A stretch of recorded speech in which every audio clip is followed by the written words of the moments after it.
तुम्हाला romantic drama, college life आणि क्रीडा जगतावर आधारित कथा आवडत असतील तर आजचा व्हिडिओ तुमच्यासाठीच आहे. सध्या सोशल मीडिया आणि OTT प्लॅटफॉर्मवर हॉकी रोमांस या साहित्यिक प्रकाराची प्रचंड क्रेज पाहायला मिळत आहे. याचा ट्रेंड पकडत प्राईम व्हिडिओनं आपली नवी सिरीज ऑफ कॅम्पस प्रेक्षकांच्या भेटीस आणली आहे. ही सिरीज प्रसिद्ध लेखिका एली केनेडी यांच्या द डील या कादंबरीवर आधारित आहे. जर तुम्ही आठवड्याच्या शेवटी म्हणजेच रविवारी काहीतरी हलकं फुलकं, मनोरंजक आणि दैनंदिन धावपळीतून विरंगुळा देणारं शोधत असाल तर हा शो तुमच्यासाठी एक उत्तम पर्याय ठरू शकतो. आज आपण या व्हिडिओमध्ये या मालिकेचं कथानक, त्यातील गाणी आणि ही मालिका का पाहावी याबद्दल सविस्तर चर्चा करणार आहोत.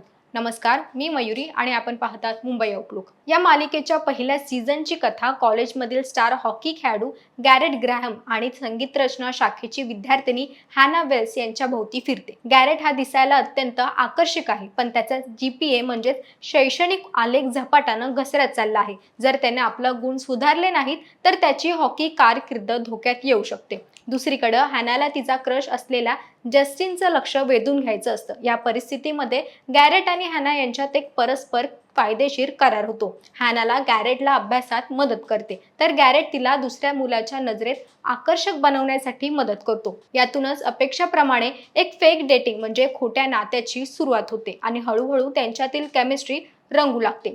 लॉकर रूम मधील टोमणेबाजी, उत्कट नजरा आणि भावनिक गुंतागुंत यामुळे ही कथा पुढे सरकते. या सिरीजचं सर्वात मोठे वैशिष्ट्य म्हणजे यातील संगीत.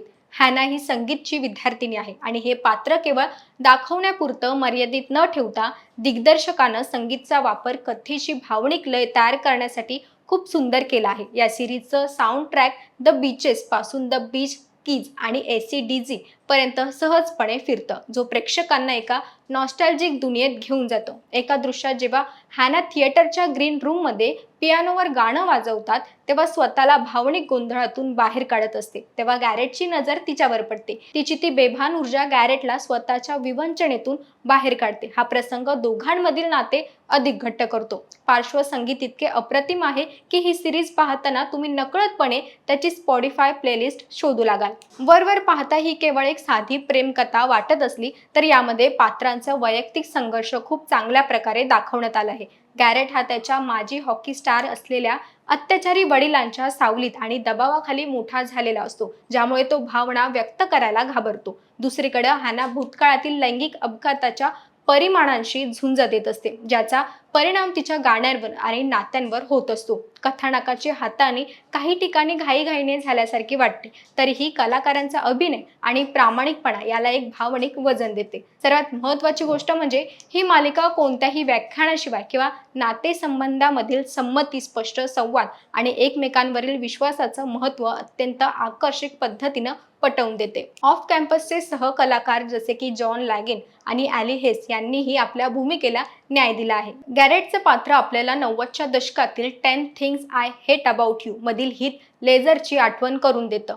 शो थेनर लुनिसा लेवी यांनीही स्वतःला मान्य केलं आहे की या शोमध्ये जुन्या क्लासिक रोमॅन्टिक चित्रपटांचे अनेक संदर्भ आहेत.